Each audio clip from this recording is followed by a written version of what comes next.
Okay guys, I decided to come outside since it's such a gorgeous day and try to use the natural sunlight.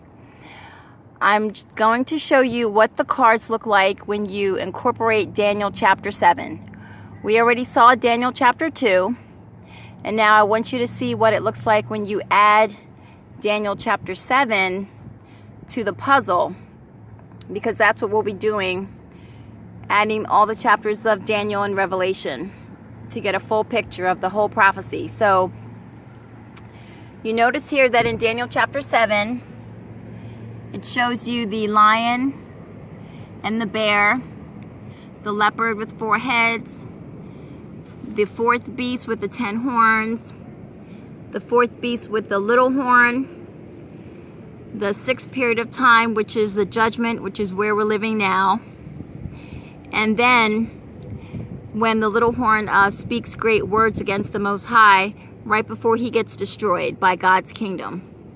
So those are the Daniel 7 cards. And you'll notice that the puzzle looks different from Daniel chapter 2 because we have the addition of these later prophetic periods. Now it's not going to go past 8. In Daniel chapter 2 we went up to 6, and the 6th period was the stone kingdom. But this system is fluid because God enlarges upon the details from Daniel chapter 2. He enlarges upon them when we get to chapter 8. So we're getting more detail. So these are like periods of time, different phases of the iron and clay kingdom. So before we just had 1 card for 5 for the 5th period of iron and clay. Now we have 3 cards because you had the time where the little horn ruled. And then you had the time where the deadly wound, he received the deadly wound. And right now the wound is repairing. And when it repairs, we'll have the last period of time before Christ's everlasting kingdom. So let me explain also. We have the dates. We have the different dates for the events. This Daniel chapter 2 card doesn't really change because the iron and clay just covered that whole period. As far as the kingdom cards, we have more information about that 5th period of time when it only lasted for 1260 years.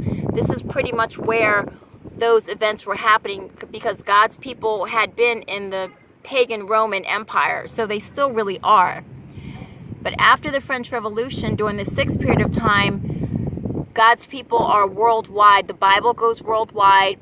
More people are being converted to Christianity, and God's people are global. But notice that the clay is not ruling at that time.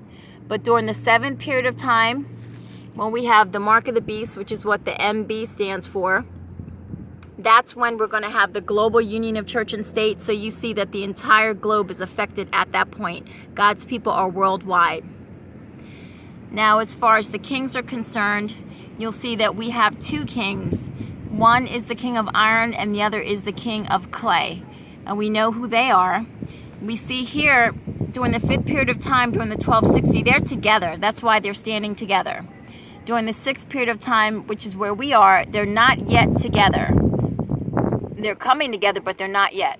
And during the 7th period of time, they'll be joined back together again. That's why they're standing close by.